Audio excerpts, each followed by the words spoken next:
ജയന്തി പറയുകയാണ്, അതെ ആന്റി, സഹദേവൻ അങ്കിളിനെ ശിവരാമൻ അങ്കിൾ വിളിച്ചു വരുത്തിച്ചതാണ് ഇവിടെ ആനന്ദേട്ടന് മറ്റൊരു കല്യാണം നടക്കാതിരിക്കാൻ. അങ്ങനെയാണെങ്കിൽ ആന്റി ഒന്ന് സൂക്ഷിക്കണം. ആന്റി ഇപ്പോൾ നാഗമഠത്ത് പ്രിയങ്കയുടെ വീട്ടിൽ നിന്നാണ് വരുന്നത് വരെ സഹദേവൻ അങ്കിളിന് മനസ്സിലായി കാണും. പോകാൻ തുടങ്ങുന്ന വിലാസിനെ വീണ്ടും പിടിച്ചു നിർത്തുകയാണ് ജയന്തി. ആന്റി നിൽക്ക്, ഞാൻ പറയുന്നതൊന്ന് കേൾക്ക്. എന്താടി? നീ അങ്ങോട്ട് മാറി നിന്നെ. സഹദേവനേട്ടൻ ഇവിടെ ഉള്ള സ്ഥിതിക്ക് എപ്പോഴായാലും ഞാൻ കണ്ടല്ലേ പറ്റൂ. നീ നോക്കിക്കോ, പുലിയെ പോലെ വന്ന സഹദേവേട്ടൻ പൂച്ചയെ പോലെ ഇറങ്ങി വരുന്നത് നീ കണ്ടോ? ഇങ്ങനെയുള്ള സിറ്റുവേഷൻ വിലാസിനെ ആദ്യമായിട്ടല്ലല്ലോ നേരിടുന്നത്. അത്രയും പറഞ്ഞകത്തേക്ക് പോവുകയാണ് വിലാസിനെ. അതുകൊണ്ട് ജയന്തി പറയുകയാണ്, ഇവിടെ ഇനി എന്തെങ്കിലുമൊക്കെ നടക്കും. അല്ലെങ്കിലും ഈ പെണ്ണുപിള്ളയ്ക്ക് ഒരടിയുടെ കുറവുണ്ട്, കിട്ടട്ടെ. പിന്നീട് അഖിലയുടെ അടുത്തേക്ക് നന്ദന പാലുമായി വരികയാണ്. ആന്റി, പാലെന്ന് പറയുകയാണ്. ജോലിക്കാരികളൊന്നും ഇല്ലേ ഇവിടെ? ഞാൻ പാല് കൊണ്ടുവന്നത് ആന്റിക്ക് ഇഷ്ടമായില്ലേ? അതോ കല്യാണിയാണോ പ്രതീക്ഷിച്ചിരുന്നത്? ഭർത്താവ് പോലും കൂടെ ഇല്ലാത്ത പെണ്ണിന് സഹായത്തിനായി സഹദേവനെങ്കിലും ഇവിടെ എത്തിച്ചത് ഈശ്വരനാണ്. ആന്റി കേട്ടിട്ടില്ലേ, ആരും ഇല്ലാത്തവർക്ക് ദൈവം ഉണ്ടാകുമെന്ന്? സഹദേവനങ്ങൾ വന്ന സ്ഥിതിക്ക് ഇനി കല്യാണിക്കെതിരെ ഒന്നും സംഭവിക്കില്ല എന്ന് തന്നെയാണ് ഞാൻ വിശ്വസിക്കുന്നത്. അത് കേട്ട് ദേഷ്യത്തോടെ അഖില ചോദിക്കുകയാണ്, വന്നതോ വരുത്തിച്ചതോ? പാല് താഴെ വെച്ചിട്ട് നന്ദന പറയുകയാണ്, ആന്റി, കതിർമണ്ഡപം ഒരുക്കി നിലവിളക്ക് തെളിയിച്ച് പാപപരിഹാര കർമ്മങ്ങൾക്ക് ശേഷം വരന്റെ മുൻപിൽ താലി അണിയാനായി തല കുനിച്ചു കൊടുക്കുന്ന ഒരു പെണ്ണിന്റെ മനസ്സ് അവിടെ 100,000 സ്വപ്നങ്ങളും പ്രതീക്ഷകളും ഉണ്ടാകും. താലി കെട്ടിയവൻ മരണം വരെ കൂട്ടായി കൂടെ ഉണ്ടാകുമെന്ന് അവൾ ഉറച്ചു വിശ്വസിക്കും. ആ വിശ്വാസമാണ് തകർന്നടിയുന്നത്. അഖില പറയുകയാണ്, നീ പറഞ്ഞു വന്ന കാര്യം കല്യാണിയുടെ കാര്യത്തിൽ ശരി തന്നെയാണോ എന്ന് നീ തന്നെയാണ് ആലോചിച്ചു നോക്കേണ്ടത്. കതിർ മണ്ഡപവും നിലവിളക്കുമൊക്കെ ഒരുക്കിയിട്ടുണ്ടാവും. അതിനോടൊപ്പം ജന്മം നൽകിയ മനസ്സുകളുടെ അനുഗ്രഹവും വാങ്ങിക്കുന്ന ഒരു ചടങ്ങുണ്ടാവും. നിറഞ്ഞ മനസ്സോടുകൂടി അനുഗ്രഹം വാങ്ങി ആശീർവദിക്കുന്ന ഒരു ചടങ്ങ്. അതും കൂടി വേണം ഒരു പെണ്ണിന് ദീർഘസുമംഗലിയാവാൻ. നിനക്കതുണ്ടായിട്ടുണ്ട്. അതുകൊണ്ട് മാത്രം തിളങ്ങിയും വിളങ്ങിയും നിന്റെ കഴുത്തിൽ കിടക്കുന്നതാണ് ഈ താലി. നന്ദന പറയുകയാണ്, ആന്റി, ഒരു നാട്ടു പഴഞ്ചൊല്ലുണ്ട്, പഴുത്ത പ്ലാവില വീഴുമ്പോൾ പച്ച പ്ലാവില ചിരിക്കും. അങ്ങനെ കുറച്ചു കാലത്തേക്ക് മാത്രമുള്ള ആ ചിരി എനിക്ക് വേണ്ട. മറ്റാരെങ്കിലും വന്ന് കുടുംബദോഷം തീർക്കാൻ ഇളയ മകനും ഇതേപോലെ മറ്റൊരു വിവാഹം വേണമെന്ന് പറഞ്ഞാൽ അന്ന് ആന്റി അതിനും കൂട്ടുനിൽക്കുമോ? ദേഷ്യപ്പെട്ട് അഖില ചോദിക്കുകയാണ്, നീ എന്നെ ക്രോസ് വിസ്താരം നടത്തുകയാണോ? ആനന്ദിന് പറ്റിയ ഒരു പെണ്ണിനെ കണ്ടുപിടിച്ച് കല്യാണം നടത്തുമെന്ന് പറഞ്ഞത് ഞാനല്ല, കല്യാണിയാണ്. അവളാണ് നിന്റെ ഈ ചോദ്യത്തിന് ഉത്തരം നൽകേണ്ടത്, അല്ലാതെ ഞാനല്ല. നന്ദന പറയുകയാണ്, തൃച്ചംബരത്ത് ഒരു ഇല അനങ്ങണമെങ്കിൽ അഖിലാണ്ടേശ്വരിയുടെ സമ്മതത്തോടു കൂടി മാത്രമേ നടക്കൂ എന്ന് അറിയാത്തവളല്ല ഞാൻ. ഇപ്പോഴത്തെ ആന്റിയുടെ സമ്മതത്തിന് വേണമെങ്കിൽ ഇങ്ങനെ ഒരു വിശേഷണം കൊടുക്കാം. മൗനസമ്മതം എന്ന് പുച്ഛത്തോടെ പറയുകയാണ് നന്ദന. അഖില പറയുകയാണ്, എന്റെ മരുമകൾ ഒരുപാട് വായിക്കുന്നവളായതുകൊണ്ട് പദസമ്പത്തുണ്ടാകും. പക്ഷെ അത് ആളും അവസ്ഥയും സ്ഥാനവും അറിഞ്ഞു വേണം പുറത്ത് പ്രയോഗിക്കാൻ. എന്റെ വായടപ്പിച്ചുകൊണ്ട് ആന്റി ചെയ്തതിനെയൊക്കെ ന്യായീകരിക്കാൻ ശ്രമിക്കുകയാണോ? ആണോ എന്ന് ഉച്ചത്തിൽ ചോദിക്കുകയാണ് നന്ദന. അന്ധവിശ്വാസത്തിന്റെ നിഴലാട്ടത്തിൽ നിന്നും ഒരു പെണ്ണിന്റെ ജീവിതം പിച്ചി ചീന്തി എറിയാൻ ആന്റിക്ക് എങ്ങനെ സാധിക്കുന്നു? ആനന്ദിന്റെയോ അരവിന്ദിന്റെയോ സ്ഥാനത്ത് ആന്റിയുടെ ഉദരത്തിൽ പിറന്നത് ഒരു പെൺകുഞ്ഞായിരുന്നെങ്കിൽ കല്യാണിയോട് ഇങ്ങനെ കാണിക്കാൻ ആന്റിക്ക് ഒരിക്കലും കഴിയില്ലായിരുന്നു. ദേഷ്യത്തോടെ വീണ്ടും അഖില പറയുകയാണ്, മതി, നിർത്ത നിന്റെ വാചക കസർത്ത്. നിന്ന് മണിക്കൂറുകളോളം എന്നോട് വാദിച്ചാലും എന്റെ ഈ നിലപാടിന് ഒരു മാറ്റവും വരാൻ പോകുന്നില്ല. കാരണം ഇതെന്റെ കൃഷ്ണേട്ടന്റെ ജീവന്റെ പ്രശ്നമാണ്. തൃച്ചംബരത്ത് അഖിലാണ്ടേശ്വരിയുടെ താലിയുടെ പ്രശ്നം. May go now, please leave me alone. ഇത് കേട്ട നന്ദന അവിടെ നിന്നും പോവുകയാണ്. പിന്നീട് കാണിക്കുന്നത് വിലാസിനെ അടിക്കുന്ന സഹദേവനെയാണ്. അടിച്ചതിനു ശേഷം സഹദേവൻ പറയുകയാണ്, ഇവിടെ നടക്കുന്ന കാര്യങ്ങൾ എന്നെ അറിയിക്കാൻ ഉത്തരവാദിത്തമുള്ളവളാണ് നീ. എന്നിട്ട് നീ ഇവിടെ ഉള്ളവരെ തമ്മിൽ അടുപ്പിച്ച് ചോര കുടിക്കാൻ നോക്കുന്നോ?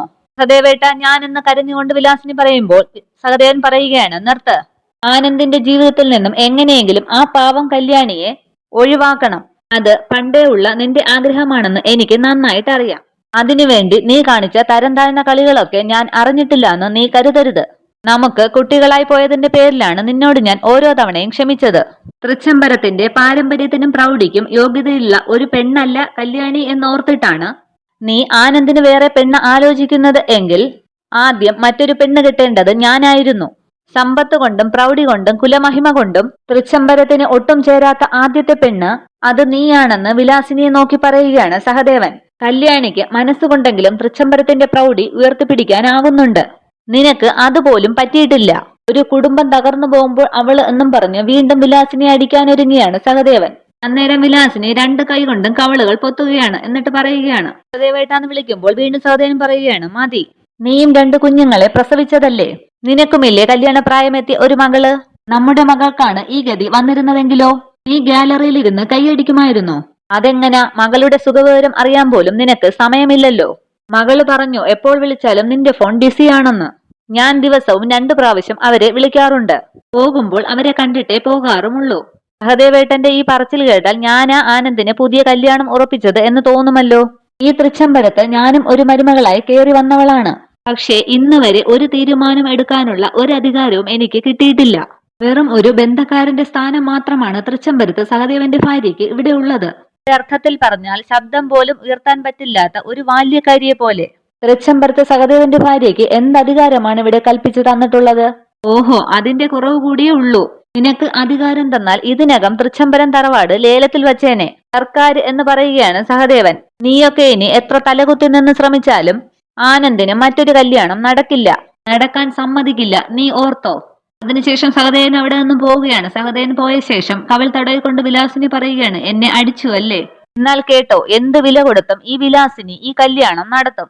ഇനി വിലാസിനിയുടെ ഒരു വാശിയാണിത്. സഹദേവേട്ടാന്ന് വിളിച്ചുകൊണ്ട് വീണ്ടും പുറകെ പോവുകയാണ് വിലാസിനി. സഹദേവൻ ചോദിക്കുകയാണ്, എന്താ, കിട്ടിയത് പോരെ നിനക്ക്? സഹദേവേട്ടൻ എന്നെ അടിക്കുന്നതും വഴക്ക് പറയുന്നതും ഒന്നും ആദ്യമായിട്ടല്ലല്ലോ. അതിനുള്ള അധികാരമുള്ള ആൾ തന്നെയാണ് എന്റെ സഹദേവേട്ടൻ. എനിക്കതില് ഒരു പരാതിയും പരിഭവവും ഇല്ല. പക്ഷേ എനിക്ക് ഈ കല്യാണ വിഷയത്തിൽ ഒരു പങ്കുമില്ല. ഇവിടത്തെ ഇളയച്ചനായ ഋഷികേശ സ്വാമികളാണ് ആനന്ദ് മറ്റൊരു കല്യാണം കഴിച്ചില്ലെങ്കിൽ ശിവരാമേട്ടന്റെ ജീവന് ആപത്താണെന്ന് പറഞ്ഞത്. അല്ലാതെ എനിക്ക് ത്രികാലജ്ഞാനമൊന്നും ഇല്ല, ഓരോന്ന് പ്രവചിക്കാനും കണക്ക് കൂട്ടാനും ഒക്കെ. ദേ ഈ പറയുന്ന കല്യാണി തന്നെയാണ് ഈ കല്യാണത്തിന് മുൻകൈ എടുക്കുന്നത്. അവള് തന്നെയാണ് പുതിയ കല്യാണ പെണ്ണിനെ കണ്ടെത്തിയതും ഒക്കെ. ഇതിനൊക്കെ ഞാൻ എന്തു പിഴച്ചു? സഹദേവേട്ടൻ കാര്യം അറിയാതെയാണ് ഇപ്പോൾ എന്നെ തല്ലിയത്. അതിനിപ്പോ എന്ത് വേണമെന്നാണ് നീ പറയുന്നത്? ഞാൻ നിന്നോട് മാപ്പ് ചോദിക്കണോ? നീ ഈ പറയുന്ന കാര്യങ്ങളെല്ലാം അറിഞ്ഞു തന്നെയാണ് ഞാൻ ഇങ്ങോട്ട് വന്നത്.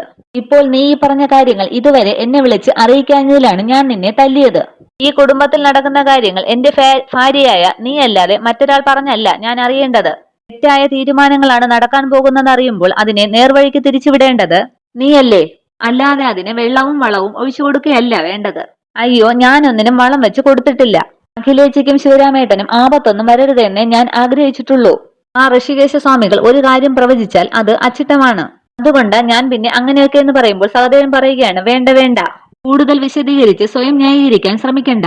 ഏട്ടനോടും ഏട്ടത്തിയോടുമുള്ള നിന്റെ കൂറിനെ കുറിച്ച് എനിക്ക് അറിയാവുന്നതല്ലോ. വിലാസിനി അവനവൻ നന്നാവണമെന്ന് സ്വയം തീരുമാനിച്ചാലേ നന്നാവൂ. അല്ലാത്തവർ എത്ര തല്ല് കിട്ടിയാലും വഴക്ക് കേട്ടാലും അവർ നന്നാവില്ല. നിന്റെ ഈ പ്രവർത്തികൾക്ക് പിന്നിൽ മറ്റാരോ ഉണ്ടെന്ന് തന്നെയാണ് എന്റെ വിശ്വാസം. അത് കേട്ടൊന്ന് പരിഭ്രമിക്കുകയാണ് വിലാസിനി. അതാരായാലും അധികം താമസിയാതെ എന്റെ വലയിൽ കുടുങ്ങും. ബാക്കി കഥ അപ്പോൾ ഞാൻ പറയാം. ചില തീരുമാനങ്ങൾ എടുക്കണമെങ്കിൽ വ്യക്തമായ തെളിവുകൾ വേണം. അതിനുവേണ്ടിയുള്ള കരുക്കൾ ഞാൻ നീക്കി തുടങ്ങിയിട്ടുണ്ട്. നിന്റെ കണ്ടെത്തലുകൾ സത്യമായി ഭവിച്ചാൽ അതോടെ തീരും നമ്മൾ തമ്മിലുള്ള ബന്ധം. സഹദേവേട്ട, എന്റെ പിന്നിലും മുന്നിലുമൊന്നും ആരും ഇല്ല. അതൊക്കെ സഹദേവേട്ടന് തോന്നുന്നതാണ്. നീയും സഹദേവേട്ടൻ വിശ്വാസം വരുന്നില്ലെങ്കിൽ ഈ കല്യാണം ഞാൻ മുടക്കി കാണിച്ചു തരാം. സഹദേവേട്ടൻ ഒരു വാക്ക് പറഞ്ഞാൽ മതി. ഈ കല്യാണം നടത്താനും മുടക്കാനും നിന്റെ ഒരു സഹായവും എനിക്ക് വേണ്ട. എനിക്കറിയാം എന്താണ് ചെയ്യേണ്ടതെന്ന്. പറ്റുമെങ്കിൽ ചെയ്തു കൂട്ടിയ പാപങ്ങൾക്കെല്ലാം പരിഹാരമായി പളനി പോയി ഒന്ന് മൊട്ടയടിച്ച് ഒരു കാവടി എടുക്ക്. ഇത്രയും പറഞ്ഞ് അവിടെ നിന്നും പോവുകയാണ് സഹദേവൻ. വിലാസിനെ പറയാണ്, നോക്കിക്കോ, എല്ലാത്തിനെയും മൊട്ടയടിച്ച് കൂട്ടക്കാവടി എടുപ്പിക്കും ഞാൻ. പിന്നീട് കാണിക്കുന്നത് മുറിയിൽ ദേഷ്യപ്പെട്ട് അങ്ങോട്ടും ഇങ്ങോട്ടും നടക്കുന്ന ആനന്ദിനെയാണ്. അന്നേരം അവിടേക്ക് ആനന്ദിനുള്ള ഭക്ഷണവുമായി എത്തുകയാണ് കല്യാണി. വലിയ കുഞ്ഞെന്ന് കല്യാണി വിളിക്കുമ്പോൾ ദേഷ്യപ്പെട്ട് തിരിഞ്ഞിരിക്കുകയാണ് ആനന്ദ്. എന്താ വലിയ കുഞ്ഞെ ഇത്, കൊച്ചുകുട്ടികളെ പോലെ? വലിയ കുഞ്ഞെ, ഞാൻ വലിയ കുഞ്ഞിന് ആഹാരവുമായിട്ട് വന്നതാണ്, കഴിക്കെന്ന് പറയുകയാണ് കല്യാണി. എനിക്ക് വേണ്ട കല്യാണി. അതെന്താ കഴിക്കാത്തത്? എനിക്ക് നല്ല വിശപ്പ് തോന്നുന്നില്ല. വലിയ കുഞ്ഞ് 2 ദിവസമായിട്ട് ഒന്നും കഴിക്കുന്നില്ലല്ലോ. വലിയ കുഞ്ഞ് പട്ടിണി കിടന്നാൽ എനിക്ക് ഉറക്കം വരുമെന്ന് തോന്നുന്നുണ്ടോ?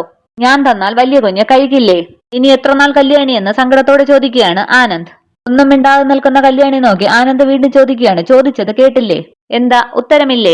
ഇനി എത്ര നാൾ നീ എനിക്ക് വിളമ്പി വെച്ച് തരും? കല്യാണി പറയുകയാണ്, എനിക്ക് ജീവനുള്ളത് വരെ. നീ എന്നെ എന്നേക്കുമായി ഒഴിവാക്കിയില്ലേ? എന്താ ഞാൻ പറഞ്ഞത് നിഷേധിക്കാൻ കഴിയുമോ? ഇത്രയും നാൾ നീ എന്നോട് കാണിച്ച പ്രണയവും സ്നേഹവും ഒക്കെ അഭിനയമായിരുന്നില്ലേ? നമ്മൾ മറ്റുള്ളവർക്ക് എന്ത് നൽകുന്നോ അത് തിരിച്ചു കിട്ടും എന്നല്ലേ പറയാറുള്ളത്? സ്നേഹമോ ബഹുമാനമോ വഞ്ചനയോ എന്തു തന്നെയായാലും ഇവിടെ ഞാൻ നിന്നെ വഞ്ചിച്ചിട്ടില്ല എന്ന് തന്നെയാണ് എന്റെ വിശ്വാസം. പക്ഷേ അവസാന നിമിഷം നീ എനിക്ക് തന്നത് വഞ്ചനയും ചതിയുമാണ്. ഇത് ചതിയും വഞ്ചനയും ഒന്നുമല്ല വലിയ കുഞ്ഞെ. കടമ, കടപ്പാട്, അല്ലെങ്കിൽ ഈ ജന്മം കൊണ്ട് ഞാൻ ചെയ്യേണ്ട പ്രധാന കർമ്മം. അതാരായാലും തടയാൻ കഴിയില്ല. ദൈവനിയോഗം അത് സംഭവിച്ചു തന്നെ തീരണം. നമ്മുടെ കണ്ടുമുട്ടലും ഒത്തുചേരലും ഇതേ ദൈവനിയോഗം തന്നെ ആയിരുന്നു എന്നുള്ളത് നീ തന്നെ പറഞ്ഞിട്ടുണ്ട്. ഇതിലേതാണ് ശരിക്കുള്ള നിയോഗം? കല്യാണി പറയുകയാണ്, രണ്ടും സത്യമാണ്. ഗ്രഹനിലകളും ദശാസന്ധിയും നമ്മുടെ ഇഷ്ടപ്രകാരമല്ലല്ലോ മാറി മറിയുന്നത്. എല്ലാം ദൈവം തീരുമാനിക്കുന്നത് പോലെ. വലിയ കുഞ്ഞ് ആഹാരം കഴിക്കാൻ ഞാൻ വാരിത്തരാം. വേണ്ട, തൂക്കിലേട്ട നിശ്ചയിക്കപ്പെട്ടവന്റെ അവസാനത്തെ അത്താഴം അവൻ തന്നെയാണ് വാരി കഴിക്കുന്നത്. ഇത് എഴുതിയ ജഡ്ജിയോ കഴുത്തിൽ കൊലക്കയറ് മുറുക്കുന്ന ആരാച്ചാരോ അല്ല. കല്യാണി പൊയ്ക്കോ, കല്യാണത്തിനുള്ള ഒരുക്കങ്ങളൊക്കെ നടത്തേണ്ടതല്ലേ. എന്നെ തനിച്ചിരിക്കാൻ അനുവദിക്കണം. അങ്ങനെ ഒരു സഹായമാണ് കല്യാണിയിൽ നിന്നും ഞാൻ പ്രതീക്ഷിക്കുന്നത്. പ്ലീസ് എന്ന് കരഞ്ഞുകൊണ്ട് പറയുകയാണ് ആനന്ദ്. ഇത് കേട്ട് അവിടെ നിന്നും ഇറങ്ങി പോവുകയാണ് കല്യാണി. പിന്നീട് രണ്ടുപേരും സങ്കടത്തോടെ നിന്ന് കരയുകയാണ്. പിന്നീട് കാണിക്കുന്നത് മുറ്റത്ത് നിന്ന് വിലാസിനി ആലോചിക്കുകയാണ് സഹദേവൻ തന്നെ അടിച്ചതും പറഞ്ഞ കാര്യങ്ങളും ഒക്കെ. അന്നേരം വിലാസിനിയുടെ അടുത്തേക്ക് ജയന്തി വരികയാണ്. ആന്റി, ആന്റി ഇവിടെ നിൽക്കുമായിരുന്നു. ഞാൻ ആന്റിയെ എവിടെയെല്ലാം തിരക്കി. ആന്റിയുടെ ഈ ടെൻഷൻ എനിക്ക് മനസ്സിലായി. ആനന്ദേട്ടന് നല്ല ഒരു കുടുംബത്തിൽ നിന്നും പെണ്ണ് കിട്ടാത്തത് കൊണ്ടല്ലേ. 2 ദിവസമായിട്ട് ഞാൻ ശ്രദ്ധിക്കുന്നു. ഏത് സമയം ഒരേ ചിന്തയിലാണ് ആന്റി. 10ൽ 10 പൊരുത്തമുള്ള ഒരു പെണ്ണ് വേണം. വിഷമിക്കേണ്ട ആന്റി, അതിനുള്ള ഒരു പോംവഴിയായിട്ടാണ് ഞാൻ വന്നിരിക്കുന്നത്. എന്റെ കയ്യിലുണ്ട് ആന്റി നല്ലൊരു പെണ്ണ്. ചിദംബരത്തിന്റെ അന്തസ്സിനും പ്രൗഢിക്കും ചേർന്ന ഒരു സൂപ്പർ പെണ്ണ്. അവളെ കാണാനൊക്കെ ഒടുക്കത്തെ ഗ്ലാമറാണ്. നമ്മുടെ ഐശ്വര്യ റോയ് രണ്ടാമത് നിൽക്കും. മാത്രവുമല്ല 10ൽ 10 പൊരുത്തവും ഉണ്ട്. ഒന്നും മിണ്ടാതെ നിൽക്കുന്ന വിലാസിനിയോട് വീണ്ടും ജയന്തി ചോദിക്കുകയാണ്, ആന്റി എന്താ ഒന്നും മിണ്ടാത്തത്? ഞാൻ പറയുന്നത് സത്യമാണ് ആന്റി. നല്ല തങ്കക്കുടം പോലെയുള്ള ഒരു കിടിലൻ പെണ്ണ്. ഞാൻ ഇത്രയൊക്കെ പറഞ്ഞിട്ട് ആന്റിക്ക് എന്താ ഒരു താല്പര്യമില്ലാത്തത്?